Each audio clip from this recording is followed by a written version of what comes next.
salaamaaleykum jërë ngeen jëf bienvenue à Major TV très heureux de vous retrouver 8 mars journée internationale de la femme. C'est à cette occasion qu'on a décidé de choisir des femmes leaders, des chefs d'entreprise ay jàmbaar dëkk ñaari loxo mooy takk tubéy ñaari loxo mooy fës sax nekkatul juste un slogan tey boo fépp foo munti dem jigéen ñi ñoo ngi wane seen jàmbaarte seen xarañte ci secteur d'activité boo munti dem.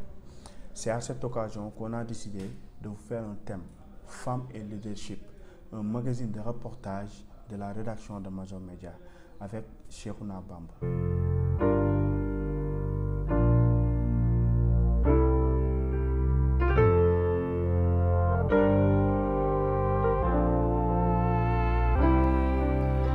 Nay jógal sa coono jeex na tey sa ëllëg yaa ko man liggéey ndey sa taar bi yàlla la ko may kon bul ko nangu.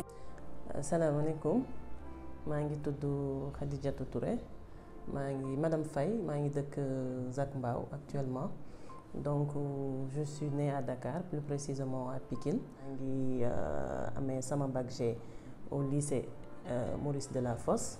Après ça je suis partie à l'université FASEG donc j'ai eu ma licence en gestion des entreprises. Après ça donc ma dem CESAC foofu laa master 2 donc en comptabilité gestion des entreprises gestion de portefeuille ainsi de suite. Après ça j'ai fait des stages di liggéey yu sew entre-temps et puis voilà j'ai décidé d'entreprendre. En temps j'ai décidé d'entreprendre parce que je me disais que continuer di liggéeyal nit ak expérience bi ma am diplôme yi ma am je préfère ma liggéeyal sama bopp. D'accord si entrepreneuriat boobu. est-ce que mën nga ñu wax le début nan la idée bi ñëwee si entrepreneuriat. Bon man je pense que bi ngay soog a ñëw yaa ngi dégg ma naan nii tey maa leen jaay ndekki jaay kese laa xam. Donc dama mës a sob ci ay affaire jaayantu depuis may jàng. Donc même bi may liggéey ci des entreprises def naa ay cabinet d'experts comptables d'audit ak yooyu def naa même entre bi ma koy def en même temps fi ma doon liggéeyee dama doon entreprendre parce que dama fa daan yóbbu samay bagages di jaay et tout donc si période Covid bi on a arrêté le boulot on a arrêté de travailler donc ñu toog suñu kër def télétravail en temps je me suis dit mais pourquoi pas man duma commencer liggéeyal sama bopp. C'est là que l'idée d'entreprendre m'est arrivée. Donc, j'ai commencé di jëndantu des consommables médicaux, des bagages, di jaay ba waaw macha allah. ba ñu jugee ci Khadijatou dem nañ seeti ci beneen jigéen moom tamit wax nañu jaar-jaaram wax ñu nan la entrepreneuriat bi dikkee ko traiteur dans ses heures perdues mu ngi liggéey fële ci CNTS Awa la tudd ñu déglu ko. mu wax ñu parcours am. maa ngi tudd Awa Diop maa ngi tudd Diourbel maa ngi nuyu sama maam yi fa nekk sax de passage foofu la jàngee je fais là-bas la maternelle ba classe de C2 je pense bien ou C1 si laa quitté Diourbel ma ñëw fii Dakar jàngee école Liberté 6 laa jàngee ba après entrée en 6e si laa dem Saldia foofu laa continuer sama jàng yépp. Après ça, j'ai fait une formation à Wetucol comme conseillère clientèle. Après, c'est là que je me recruté. Je suis comme opératrice. J'ai fait là-bas 3 ans. Après, je me démissionné de là-bas.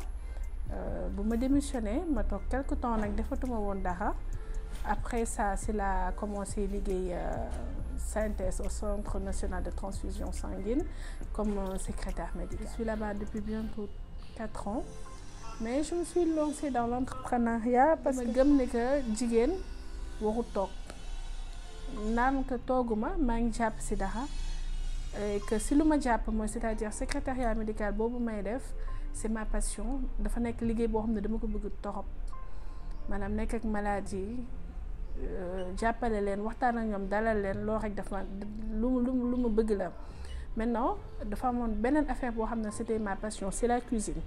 J'ai toujours aimé la cuisine depuis bu ma nekkee xale képp ku ma xam rek xam na ne que man dama bëgg togg dama bëgg joxe ñam ça a toujours été ma passion maintenant à un moment dama nekkoon ci quelques problèmes donc dans ma tête je l'ai pas trop bien et tout ba commencé di def dépression donc peut-être tey jii damay naan que togg bi may togg ndimbalul yàlla la parce que bu nekkoon lii tey jii xawma lan lay doon parce que cuisine bi tey jii moo tax ba macha allah maa ngi ci jàmm maa ngi sant yàlla bu baax a baax parce que amatuma temps sax toog di xalaat parce que maa ngi bureau su ma wàccee bureau maa ngi ñëw maa ngi ci waañ bi donc tey jii c'est ma passion une passion boo xam ne que qui m'a sauvé peut-être. idée d'entrepreneuriat boobu moo tax Khadijatou créé e-médical nekk chef d'entreprise donte ñàkkul ay partenaires.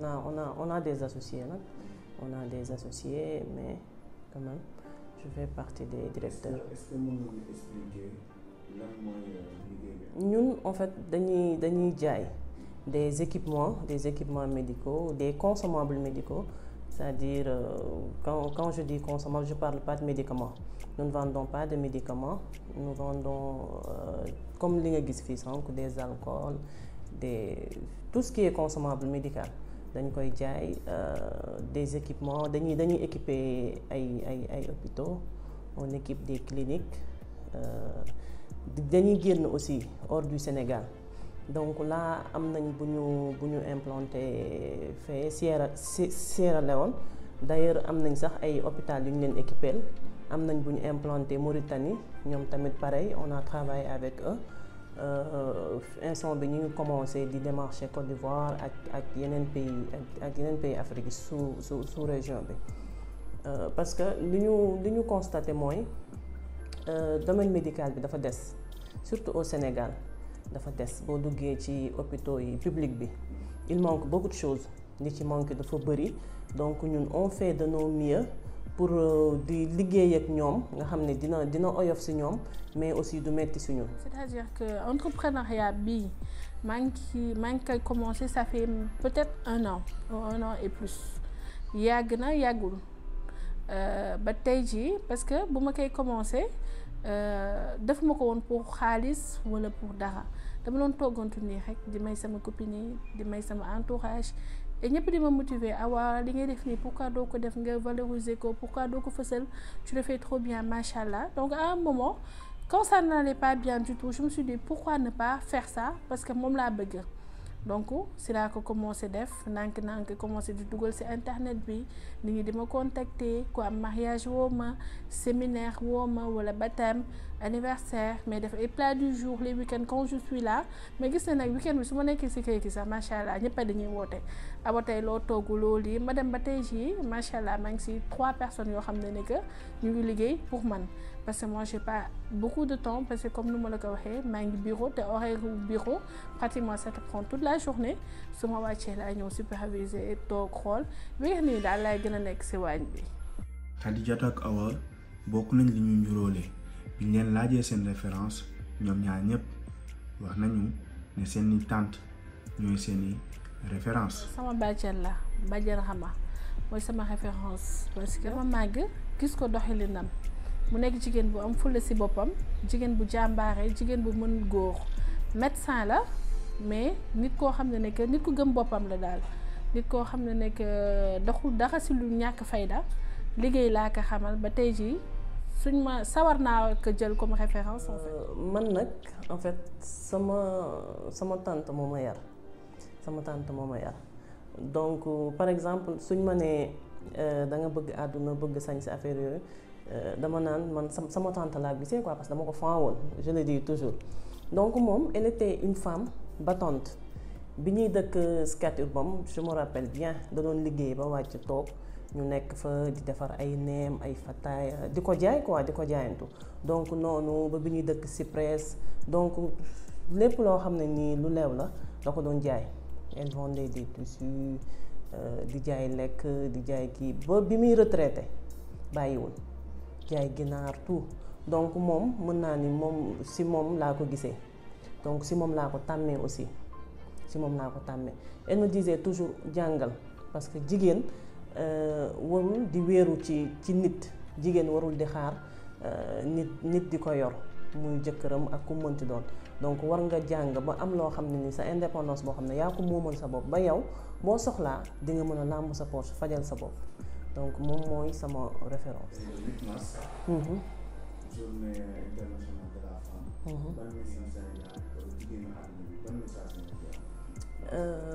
ban message bi ma leen di lancé mooy ñun jigéen ñi nañu gën a góorgóorlu nañu fonkaat suñu bopp surtout parce que je pense que bala ñoo réclamer pour ñu respecter ñu jox ñu suñuy àq ak suñu yelleef ñun entre ñun je pense que war nañoo déjà respecter suñu bopp war nañoo jàppalante en fait dama naan jigéenu Sénégal peut-être bon pas ñëpp mais xamuñu lobbying parce que waroon nañoo nekk benn ba ku ci nekk di nga mën a jàppale sa moroom mais fii souvent jigéen moo yàq moroomu jigéenam souvent jigéen buy liggéey moroomu jigéen moo koy bëgg a yàqal donc loolu nekk na loo xam ne nii su ma sañoon mu deñ ñun jigéen ñu jàppalante ku tane sa moroom nga dimbali ko ku xam ne nii mën ngaa tendre sa moroom loxo ba nga xam ne moom dina mën a jóg nga jàppale ko mu jóg ñu liggéey nag takk suñu ndigg liggéey góorgóorlu pourquoi pas ñu dem ba réew mi jigéen yor ko loolu mën na nekk boo xoolee fii entreprise bi ni mu toll ay jigéen kese fi nekk donc góor ñi chauffeur bi la ak gardien bi à part loolu gis nga léegi sama technicienne biomédicale bi jigéen lañ c'est 2 femmes ñoo nekk ci biir responsable commercial bi jigéen la comptable bi jigéen l'assistante moi la directrice donc on me dit souvent que da ngay faral jigéen ñi mais je pense que jigéen bu góorgóorloo moo dama ne mooy mën góor mais ci liggéey moom jigéen ñi ñoo gën a sawar góor ñi ci expérience bi ma jot a am seetlu ko parce que j'ai travaillé avec des hommes ma dem ba xam ni comme li may wax rek les hommes sont misogynes certains duñu bëgg jigéen di leen jiite dañuy am problème que jigéen di leen jox ordre problème yooyu yëpp man jànkonteel naa ko mais comme je suis une personne boo xam ne dama oyof mën naa naxante damay naxante ba sonn donc bu ma mënul rek dama lay bàyyi nga dem loolu moo tax ma choisir équipe bu jigéen. ma leen wax am pour wax leen rek mooy que ay jàmbaax lañu et que ay jigéen yu man góor lañ et que noonu la rien n'est facile dans la vie parce que la vie c'est fait de combat c'est pas yombul daal en grosso modo ni que ay jàmbaax lañ et que man je suis fière de toutes les femmes parce que man su ma xoolee sama bopp comme j'ai dit tout à l'heure am na benn période boo xam ne liggéey naa sax serveuse dans les restaurants pour juste am xaalis et tout tey jii jigéen ñi daal ay jàmbaar lañ parce que man tey jii du ma ne que su ma xoolee sama bopp moi je suis fière de moi-même de fu ma jugee ak tey jii fu ma nekk parce que lépp maa ngi koy def si fulla ak si fayda te man tey jii gëm naa ne que nu ma mel noonu la jigéen ñi ñëpp mel jigéen ñi ñu ngi daw pour seen doom yi pour seen kër yi pour bañ dara bañ a manquer pour kenn bañ leen yëpp pour mettre surtout leurs enfants dans de très bonnes conditions leurs parents même leurs maris parce que jigéen yu bari ñoo yore tey jii seen kër yi donc jigéen ñi ay jàmbaax la ñu vraiment je suis très fière de toutes les femmes. Fierté de toutes les femmes looloo waral ñu dem tamit Kër Massar dem seeti ji madame Dia fële sa lycée recasement de Kër Massar moom nag professeur de maths la. wax nañu jaar-jaaram wax ñu ay références am mais aussi elle a lancé un message pour toutes les femmes. Ndeye Codou Gueye je suis mariée ñu may wax madame Dia mère de 2 enfants nekk prof maths au lycée zone de recasement de Kër Massar à Thiès école élémentaire je l'ai fait à Thiès école Château d'Eau c'est Mamadou Diaw après lycée Malick Sy. Après, j'ai fait l'université Gaston Berger avec promotion Sanar 4. Foofu laa amee sama maîtrise. Après, ma dem dans l'enseignement. Mon premier poste, je l'ai fait au CM de Ndondol, dans Bambey. Ensuite, le lycée Koumba Diagueye de Khombol. J'ai fait là-bas aussi 3 ans. Mon 3e poste, c'est le lycée Amary Ndak Seck de Thiès. J'ai fait là-bas 15 ans. Après, je suis au lycée de recasement juste pour 3 ans. Pourquoi prof de prof de maths sama promotionnaire yi may seet yi may déglu dinañ xam ne madame Dia était destinée pour être un prof de maths parce que depuis le CM j'organisais des cours avec mes camarades de classe, des cours de renforcement les mercredis après-midi, donc j'aimais les maths. Donc durant tout mon cursus yëpp presque j'ai aimé les maths. Même quand j'ai été à l'université Gaston Berger, j'avais la possibilité de faire informatique après le DEC, mais j'ai choisi les maths, donc j'aime les maths. D'accord. En tant que jigéen prof de maths gis nañu que ni tey jamono yi ñu toll nii scientifique yi devient de plus en plus rare. léegi yow pour nan nga jàngatee loolu en tant que jigéen nga nekk scientifique. Est-ce que c'est évident? C'est pas évident parce que c'est trop dur même. Je dis que c'est trop dur. Faire les études en mathématiques, vraiment c'est trop dur pour une femme d'abord. C'est trop dur de manière générale pour une femme en plus. Donc ça demande beaucoup de sacrifices. Beaucoup de sacrifices. Du côté familial comme du côté métier aussi. Parce que c'est un métier très dur pour une femme. D'abord les études, c'est trop dur pour étudier les mathématiques. Parce qu'il faut se concentrer uniquement sur les maths. Tu n'as pas autre vie. Là, dans la mesure où nous sommes au lycée, on nous appelait des garçons marqués. Parce que nous sommes des jigéen. Et en général, ça des profs maths jigéen, prof maths jigéen, vous les comme ay góor parce que tamit ci jaar bi la. Dañ doon fërëx heure bi, nga doon daw dàqanteeg heure bi pour faire tes TD ak say exercices. Da nga doon dàqante ak cours yi da nga ci chercher léegi la jàng mat sax yomb waaye autant ñun suñu jamono c'était trop difficile pour nga am sax une série d'exercices. D'accord.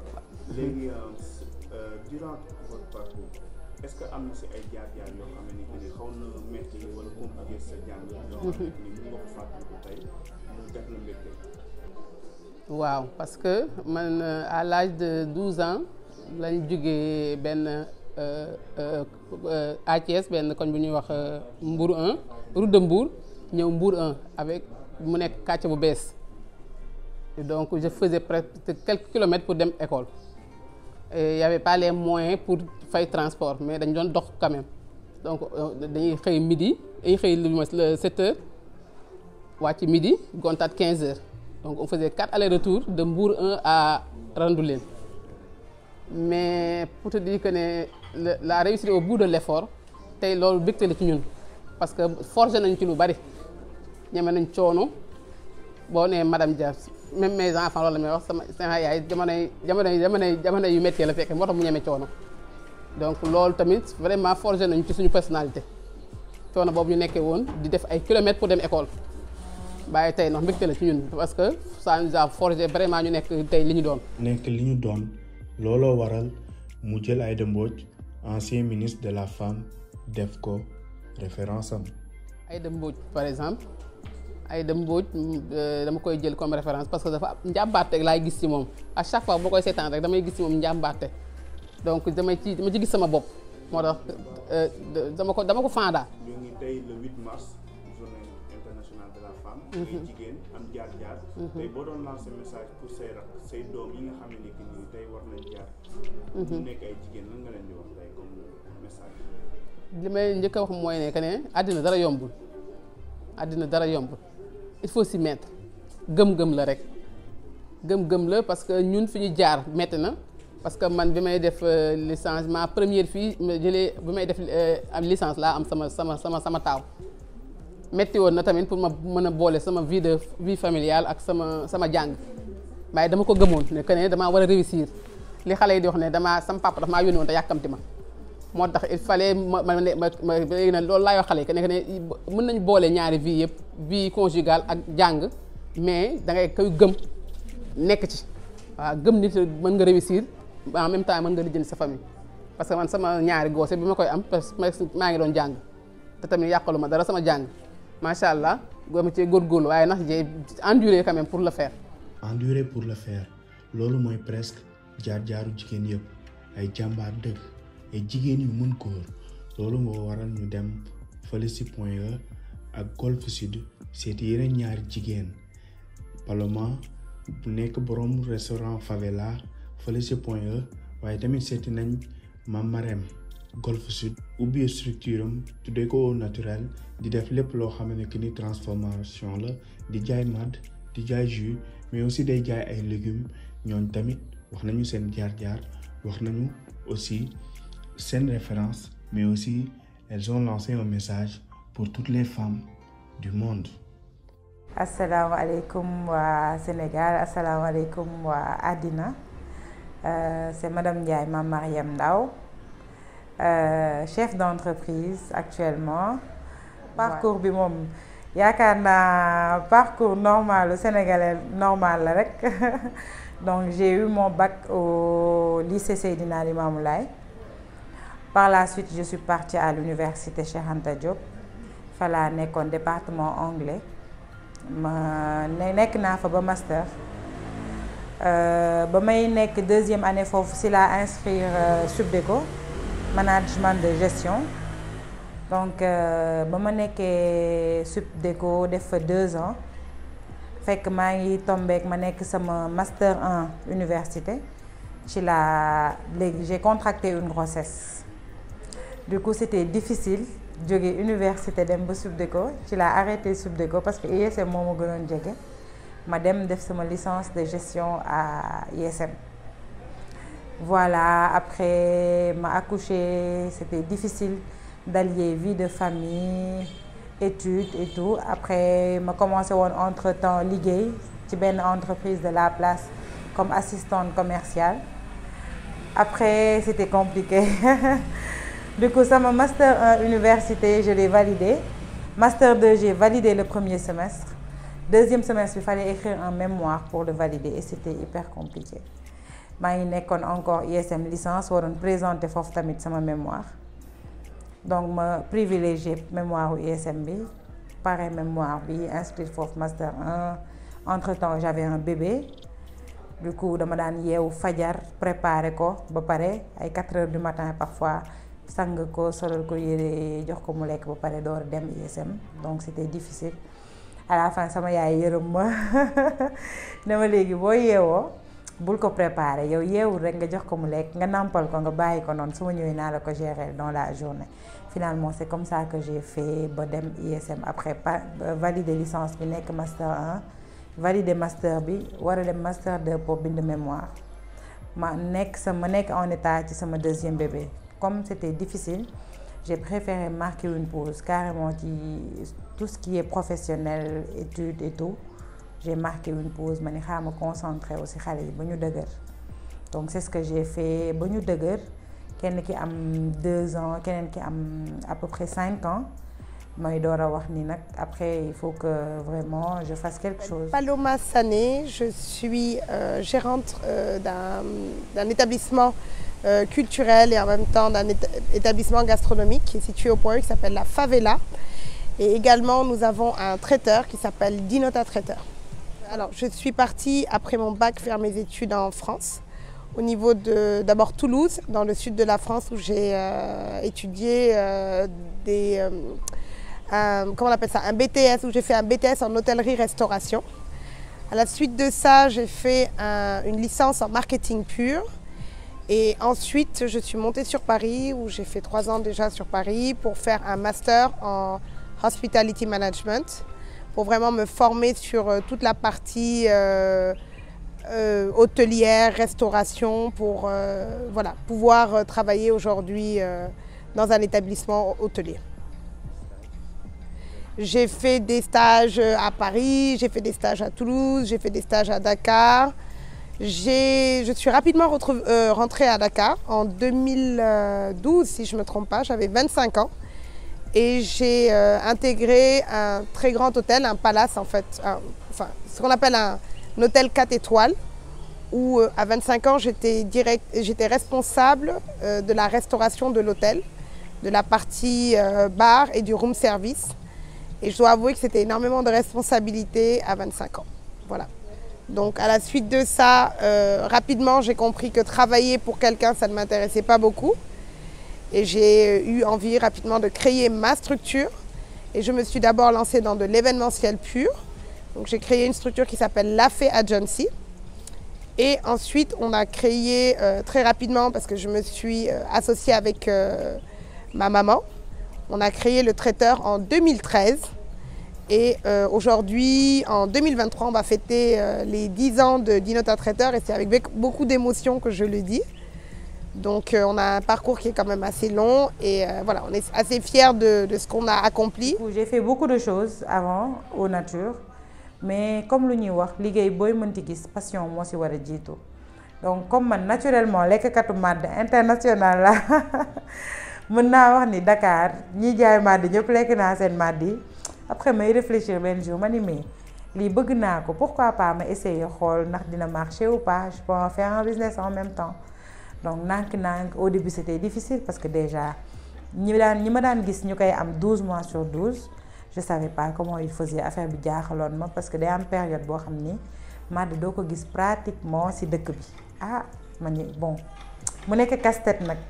Après un jour je suis allée au marché ma ni dans tous les cas quand tu ne pars pas sur le terrain doo mën a lijjanti yenn yu bëri yi donc ma wàcc sur le terrain dem marché syndicat ma ni xaar ma dem en prospection xool comment ça se passe.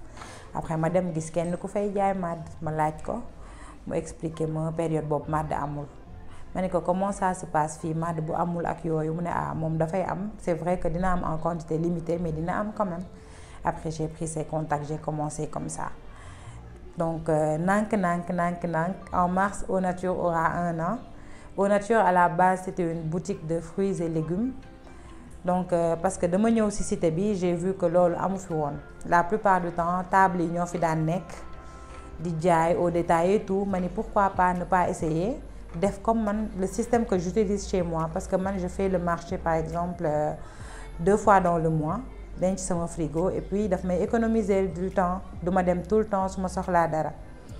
Donc j'ai essayé de faire ça quelques ménages yu ma wër après avec un peu de pub et tout ñu commencé am ménage yu ñëw mais leen di nduggal su ma leen defalee seen ay courses kër yëpp ma dem livrer leen ko ba ci ñoom après les gens ont commencé à comprendre que c'est un gain de temps donc nànk ba machallah ñu commencé di def ay livraisons un peu partout donc après nag ci lañ ci commencé transformation de fruits locaux yi mooy màdd bi après les jus locaux aussi voilà. En tout cas, on fait notre petit bonhomme de chemin dans notre coin. On a un parcours qui est assez éclectique, c'est-à-dire on a commencé avec une toute petite équipe.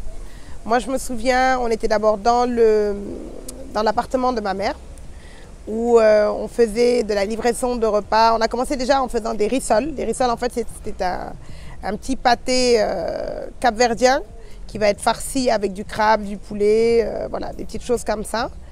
Et à la base, c'était ça notre spécialité. Et petit à petit, on s'est dit, tiens, si on faisait un peu de repas du midi. À la suite de ça, comme ça marchait pas mal, on a dit, tiens, si on se lançait dans de l'événement, on s'occupait en fait des séminaires où en fait on faisait des pauses café, des pots de départ, des cocktails. Et donc avec ma maman, petit à petit, en fait, on a pris du galon, l'entreprise s'est fait connaître. Et on a quitté donc rapidement l'appartement pour accéder à un autre site qui était au niveau de Liberté 2. Et c'est de là qu'en fait la vraie aventure a commencé. Et on peut dire que c'est aux alentours de 2017-2018 que vraiment on a eu ce gros déploiement. On a eu dans cette maison en fait, parce que c'est une maison qu'on a transformée, qu'on a appelé le laboratoire des cuisines. On a commencé, on devait être peut-être, 7 employés, on est monté jusqu'à un peu plus d'une trentaine. Ça se passait très bien. Et malheureusement, il y a eu 2020 qui est arrivé. Et on sait que 2020, ça rime avec Covid, où on a dû faire face à une véritable difficulté, c'est-à-dire est-ce qu'on se sépare de notre personnel ou est-ce qu'en fait on décide de faire un choix de réduction temporaire en fait du salaire. Et il est clair qu'aujourd'hui, avec nos employés qui ont été extraordinaires, formidables, ils ont tous vraiment, il y a eu cet élan de solidarité où tout le monde a dit écoute, moi il n'y a pas de problème, j'accepte de prendre sur moi, de diminuer, de gagner moins en tout cas pour combattre ce moment qui va être difficile et pouvoir en sortir gagnant. Donc il est clair que sur les employés qu'on avait avant, on en a perdu pas mal. Certains sont partis parce qu'ils avaient d'autres opportunités, ce que je respecte tout à fait. et d'autres sont restés. Et aujourd'hui, le cœur, le nœud est solide. On est un peu plus d'une vingtaine ici, en tout cas au niveau de la favela, en comptant les serveurs, parce que donc on a tous déménagé finalement dans notre restaurant qui maintenant se situe au point E. On est sur la route d'Ablaïwad. En fait, c'est une petite impasse. Je le dis parce que souvent les gens nous demandent comment ça se fait qu'on ne vous trouve pas. On est vraiment dans cette dynamique de bouche à oreille. C'est un restaurant qui est très intimiste, mais où on y mélange l'art, la culture, le bon manger, le bon vivre. Et voilà. Petit à petit, l'oiseau fait son nid. Wolof Njaay moo ko wax wàññi boo gis si benn lay commencé ñoom ñaar nag bi ma leen laajee kan mooy seen référence lii lañ ma tontu. Comme modèle de femme benn référence laa am mooy sama yaay particulièrement lan moo tax mu nekk sama référence dañu nekk xale nekk ak moom ñu gis ko sama yaay mosuñu yónni demal ñaanal ma diw wala demal wax diw may ma non non bañ ko xamee ba tey liggéey bu nekk nag def na ko sama yaay da daan dem Mali di indi ay màdd di jaay les revendeurs da daan dem Gambie di jaay couche. Donc mu nekk nit koo xam ni dafa def ay valeurs yu nga xam ne si ñun xamuñu en fait valeurs yooyu ñun buñ ko amul woon fan lañ koy jël. Je dois dire que je fais partie d'une famille en fait qui est essentiellement composée de femmes. Mon père lui-même a 4 filles, on est 4 filles. Quand je regarde donc mes cousines que j'appelle mes sœurs, on est beaucoup plus nombreuses en termes de filles que de garçons. Et chacune d'elles, que ce soit ma mère, mes sœurs, j'ai des tantes qui sont toutes assez inspirantes parce qu'on a été toutes élevées avec cette culture de se battre pour avoir ce qu'on veut. On a été élevées, je ne vais pas dire comme des hommes parce que ce n'est pas le mot, mais on ne faisait pas réellement de distinction entre filles et garçons. Aujourd'hui, tu veux ça, tu vas l'avoir. Moi-même, je suis maman d'une petite fille qui a 6 ans, qui a un caractère qui est bouillant et très dynamique et qui sait ce qu'elle veut. Quand elle le veut, elle dit « je veux ça », elle va l'avoir parce qu'elle va y mettre les moyens. Donc il est clair qu'on a nos modèles. Ma mère est un véritable modèle pour moi aujourd'hui. C'est vraiment une femme battante qui a eu à faire au moins 10 corps de métier. Elle était dans le bâtiment, elle était commerciale dans une entreprise qui vendait des automobiles. Elle a été commerciale aussi pour tout ce qui était des photocopieuses, des choses comme ça. Donc ma mère a vraiment un parcours assez éclectique. Donc disons que beaucoup de femmes m'inspirent, mais que ma principale source d'inspiration est dans ma famille. Ça va être donc ma mère, ça va être mes sœurs et ça va surtout être mes grands-mères qui aujourd'hui étaient 2 femmes qui nous ont quittés malheureusement, mais qui étaient très inspirantes pour moi en tout cas.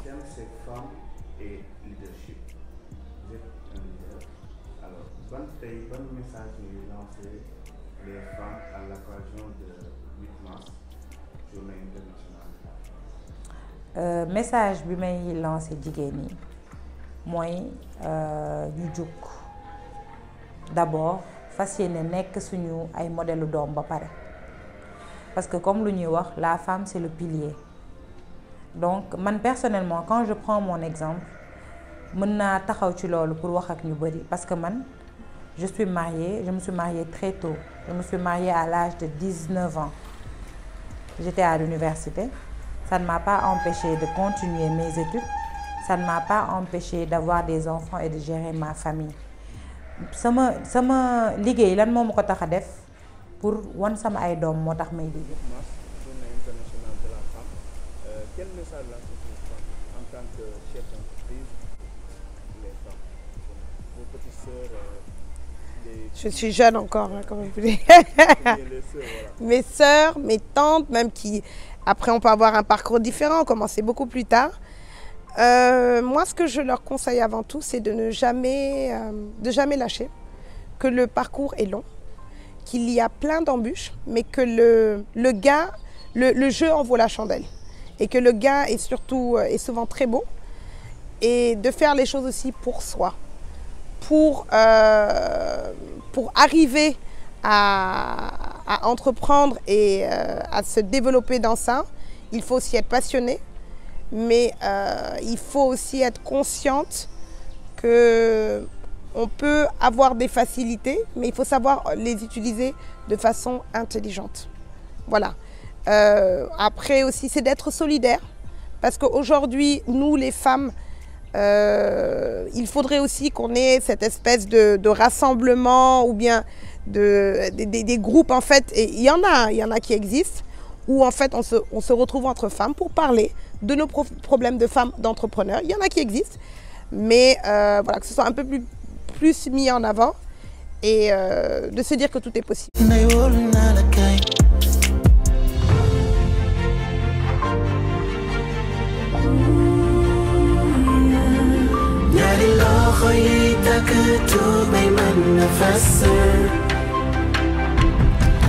Don't you get that when you bang the job, lady, such a